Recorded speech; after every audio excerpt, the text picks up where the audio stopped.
जंगलपुर गांव में रहने वाले वैद रत्नों के दो बेटे थे, कलुआ बिलुआ। वो दोनों सिर्फ पिता के पैसों पर ही ऐश करते थे। रत्नों के बारे में मशहूर था कि वो पशु पक्षियों से बातें कर सकता है। एक बार गांव के मंगलू का गधा खो गया।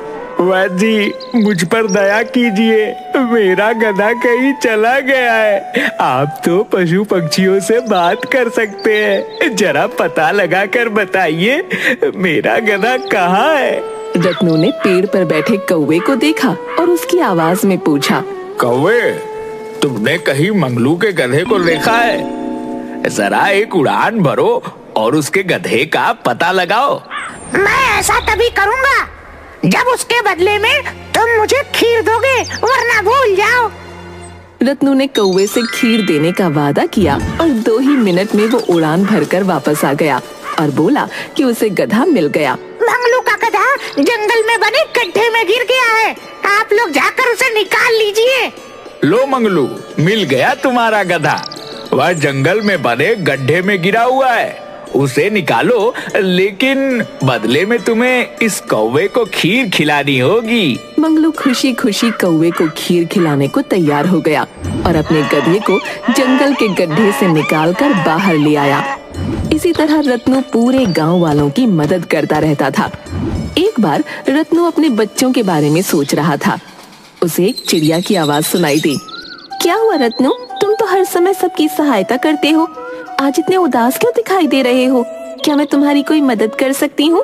क्या बताऊं, मैंने अपनी पूरे जीवन में बहुत मेहनत करी और बहुत नाम भी कमाया। मेरे पास अच्छा खासा पैसा है, लेकिन मेरे दोनों बच्चे बिल्कुल निखट्टू हैं। एक कोई काम नहीं करना चाहता और दूसरा बहुत लालची है। मुझे समझ में नहीं आता उनके जीवन का क्या होगा। इसमें चिंता की क्या बात है? तुम अपने दोनों बच्चों की परीक्षा क्यों नहीं लेते? ऐसा करने से उनको सबक भी मिलेगा और तुम्हारी समस्या भी हल हो जाएगी। मुझे समझ में नहीं आ रहा, तुम भी मुझे बताओ क्या किया जा सकता है? तुम अपने बच्चों से कहो तुम्हें कोई भयानक रोग हो गया है, अब तुम्हारे पास ज्यादा दिन नहीं बचे। तुम अपनी जायदाद को बांटना नहीं चाहते, तुम पूरी जायदाद उसे देना चाहते हो जो उसके लायक है और उसे बढ़ा सकता है, वरना सारा पैसा किसी मंदिर में दान कर दोगे। चिड़िया की बात सुनकर रत्नू ने ऐसा ही किया और अपने दोनों बच्चों को बुलाकर बोला, अब मैं बूढ़ा हो रहा हूँ, मुझे कैंसर हो गया है, मेरी जिंदगी का कोई भरोसा नहीं। तुम लोगों ने अपने आगे के जीवन के लिए क्या सोचा है? पिताजी, आपके पास इतनी संपत्ति है, हम क्या, हमारे आने वाले बच्चों के भी बच्चे बैठकर खा सकते हैं। बेटा, रखा हुआ धन ज्यादा दिन नहीं चलता, उसे किसी न किसी तरह से बढ़ाना ही पड़ता है। आप ही बताइए पिताजी, हम क्या करें? मैं सोच रहा हूँ कि मैं अपनी जायदाद तुम दोनों में से उसको दूं जो इस लायक हो, वरना मैं सारी जायदाद को मंदिर में बांट दूंगा। ठीक है पिताजी, अगर आपने ऐसा ही सोच लिया है तो यह भी जरूर सोच रखा होगा कि आप हमसे कौन सा काम कराना चाहते हैं। मैं तुम दोनों की परीक्षा लूंगा। देखो, जब मैं इस गांव में आया था, मेरे पिता ने मुझे 15 मुर्गियां दी थी और कहा था अपना जीवन खुद बनाओ। मैं भी ऐसा ही करूंगा और इसके लिए तुम दोनों को 15-15 मुर्गियां दूंगा। अब इन मुर्गियों में से तुम एक बड़ी जायदाद कैसे बनाते हो, ये तुम्हें सोचना है। यह क्या पिताजी, हम मुर्गी पालन का काम करेंगे?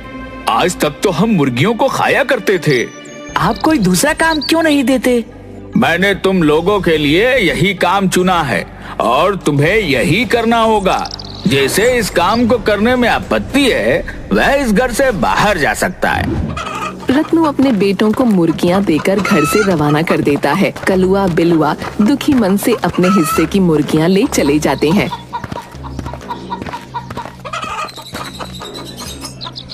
हे भगवान, किसने सोचा था कि हमें अपना सारा जीवन मुर्गियों की सेवा में ही लगाना है।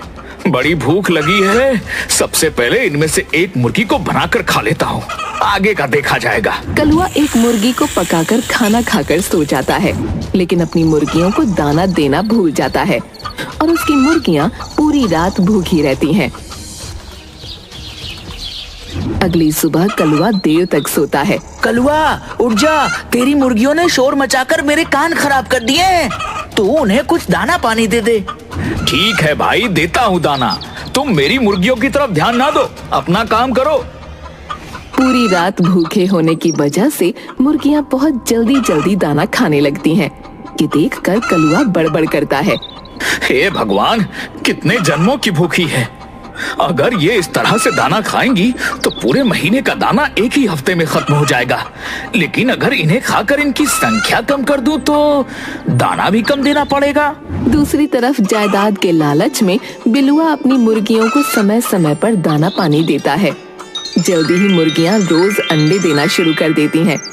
लेकिन लालची कलुआ को जब भूख लगती है वो मुर्गी को पकाकर खा लेता। धीरे धीरे करके उसके पास सिर्फ एक मुर्गी बची थी। बिलुआ रोज मुर्गियों के अंडे बेचकर पैसे कमाने लगता है। कलुआ कुछ भी समझ नहीं पा रहा था कि वो क्या करे। वो बार बार बची हुई एक मुर्गी के पास जाकर देखता है कि उसने अंडा दिया या नहीं। लेकिन बेचारी भूखी प्यासी मुर्गी अंडा नहीं देती। मुझे लगता है कि पिताजी ने मुझे खराब मुर्गी दी है, तभी यह अंडे नहीं देती हैं। आज रात को मैं बाजी पलट दूंगा। मैं अपनी मुर्गी बिलुआ की मुर्गी से बदल दूंगा। अपने आप ही दूध का दूध और पानी का पानी हो जाएगा। रात को सबके सोने के बाद वो बिलुआ की एक मुर्गी निकालता है और अपनी मुर्गी उसके जाल में रख देता है। और फिर वो खुशी खुशी सोने चला जाता है और अपने आप से कहता है, ये हो गया जादू। सुबह यह मुर्गी अंडे देगी, मैं उन्हें संभाल कर रखूंगा। धीरे धीरे अंडों में से बच्चे निकलेंगे। 1 से 2, 2 से 3 करते करते मेरे पास 100 मुर्गियां हो जाएंगी। और फिर पिताजी को पता चल जाएगा कि जायदाद मेरे को ही देनी चाहिए। सुबह उठने पर कलुआ देखता है कि मुर्गी ने एक अंडा दिया है।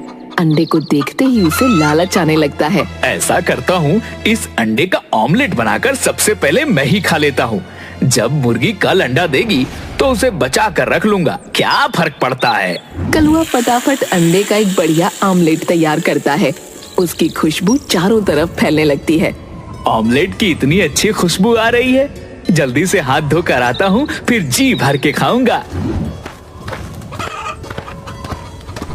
उसी समय अंतरिक्ष से मंगरेला ग्रह के राजा पृथ्वीलोक के दर्शन करने अपने विमान से धरती की तरफ आते हैं। उन्हें कलुआ के ऑमलेट की गंध आती है। यह किस चीज की इतनी स्वादिष्ट महक आ रही है? मैंने इतनी तरह का भोजन खाया है पर इतनी स्वादिष्ट सुगंध तो कभी नहीं आई। जरा पता लगाओ यह क्या है। सैनिक विमान से नीचे देखते हैं तो उन्हें कलुआ के घर के आंगन में चूल्हे पर रखा हुआ ऑमलेट दिखता है।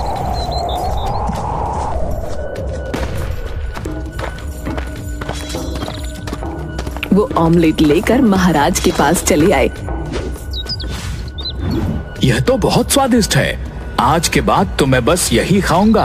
अगर मुझे यह नहीं मिला तो मैं वापस मंगरेला नहीं जाऊंगा।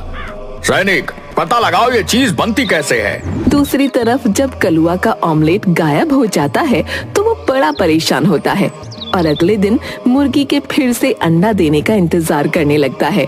दूसरी तरफ मंगरेला ग्रह के सैनिक ऑमलेट का रहस्य पता करने के लिए कलुआ के घर के पास छुप जाते हैं और अगले दिन जब मुर्गी फिर से अंडा देती है वो ध्यान से देखते हैं। कलुआ फिर से अंडे का ऑमलेट बनाता है और कहता है, कल मैंने ऑमलेट बनाया तो न जाने कौन सा चोर उसे चुरा कर ले गया। आज तो मैं पहले ऑमलेट खाऊंगा, उसके बाद कोई काम करूंगा। कलुआ ऑमलेट खाने ही जा रहा होता है कि उसकी मुर्गी फिर जोर जोर से चिल्लाने लगती है। कलुआ ऑमलेट रखकर फिर मुर्गी को देखने अंदर जाता है। इतनी देर में मंगरेला ग्रह के सैनिक उसका ऑमलेट लेकर बारात के पास चले जाते हैं और फिर अपने महाराज के पास जाकर बताते हैं, महाराज, कुकड़ू को बोलने वाले चलते फिरते यंत्र से यह सफेद गोले निकलते हैं जिनसे यह पकवान बनाया जाता है। बहुत बढ़िया, क्यों ना इस यंत्र को ही मंगरेला ग्रह ले चलें, तो सारी समस्याओं का समाधान हो जाएगा। ऑमलेट के साथ मुर्गी को भी गायब देख कलुआ सोचता है कि उसके भाई बिलुआ ने उसे धोखा दिया है और उसकी मुर्गी चुरा ली है। दोनों की बहुत लड़ाई होती है। दूसरी तरफ मंगरेला ग्रह के सैनिक मुर्गी को महाराज के सामने रखते हैं। मुर्गी तुरंत एक अंडा देती है। महाराज, इस गोली से पकवान बनाना तो यह पृथ्वीवासी ही जानता है। लगता है हमें उसे भी पकड़ कर लाना पड़ेगा। कलुआ रात में अपने बिस्तर पर सो रहा होता है।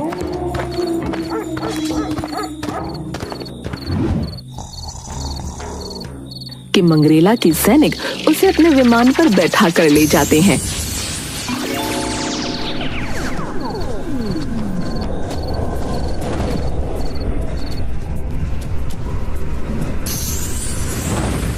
महाराज कलुआ से कहते हैं, सुनो पृथ्वीवासी, तुम इस यंत्र से निकलने वाले सफेद गोलों से जो खाने की चीज बनाते हो वह बनाकर दिखाओ, वरना तुम्हें मौत के घाट उतार दिया जाएगा। छोटे छोटे अंडे और इतने बड़े बड़े लोगों को देखकर कलुआ घबरा जाता है और कहता है, देखिए महाराज, हम पृथ्वीवासी छोटे कद के होते हैं, इसलिए हमारे यहाँ की मुर्गियाँ भी छोटी छोटी होती हैं और छोटे छोटे अंडे देती हैं। अगर आप चाहते हैं कि आप मुर्गी के अंडे का ऑमलेट खा सके तो आपको अपने ग्रह में मुर्गी पालन करना होगा। आपके यहाँ का खाना खाकर बड़ी हो जाएगी। हम मुर्गी पालन करने के लिए तैयार हैं। बताइए हमें क्या करना होगा। जब तक हमारे ग्रह पर मुर्गियाँ नहीं आ जाएंगी तब तक आपको यही रहना होगा। बेचारा कलुआ मरता क्या न करता, वहीं रहकर मुर्गी को ज्यादा दाना पानी खिलाने लगा। धीरे धीरे मुर्गी का आकार बड़ा होने लगा और एक दिन मुर्गी ने 5 फीट का अंडा दिया। कलुआ ने महाराज को ऑमलेट बनाकर खिलाया। महाराज बहुत खुश हुए और बोले, हम तुमसे बहुत खुश हैं पृथ्वीवासी। बोलो तुम्हें क्या चाहिए। महाराज, मुझे ज्यादा कुछ नहीं, बस आपके ग्रह की मुर्गी का एक अंडा चाहिए। 1 घंटे में मैं सारे शहर को ऑमलेट बनाकर खिला सकता हूँ। सिर्फ एक अंडे से ही मैं इतना अमीर बन जाऊंगा कि पिताजी मेरी बुद्धि को मान जाएंगे। कलुआ मंगरेला के महाराज से अंडा लेकर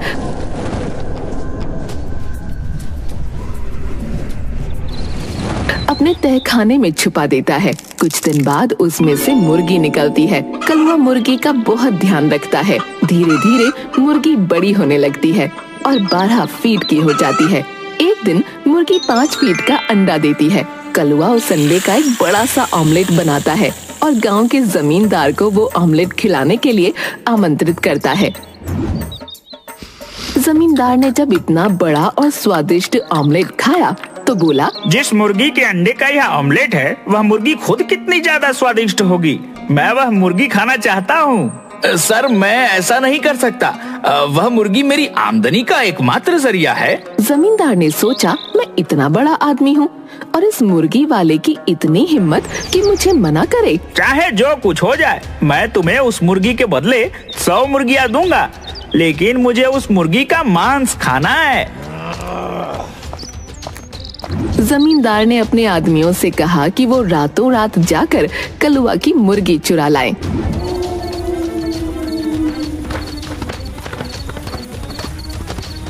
मुर्गी की आवाज कुकड़ू कू इतनी भयंकर थी कि जमींदार के आदमी डर रहे थे। अरे, इसने मुर्गी पाली है या डायनासोर? इतनी भयानक आवाज आ रही है, पर मुर्गी कहीं दिखाई नहीं पड़ रही है। लगता है ये आवाजें नीचे से आ रही हैं। चलो चलकर तहखाने में देखते हैं। जब वो तहखाने पहुँचे तो इतनी बड़ी मुर्गी देखकर उनके होश उड़ गए। मुर्गी ने भी जब अजनबी लोगों को देखा तो उन्हें मारने के लिए उनके पीछे पीछे कुकड़ू चिल्लाते हुए भागने लगी और भागते भागते आदतानुसार सड़क पर पड़ी इधर उधर चीजें भी खाने लगी, जिससे जमींदार के घर पहुँचते पहुँचते वो वापस पृथ्वी ग्रह की मुर्गी बन गई। जमींदार ने मुर्गी को पकड़ा और तुरंत पकाने को दे दिया।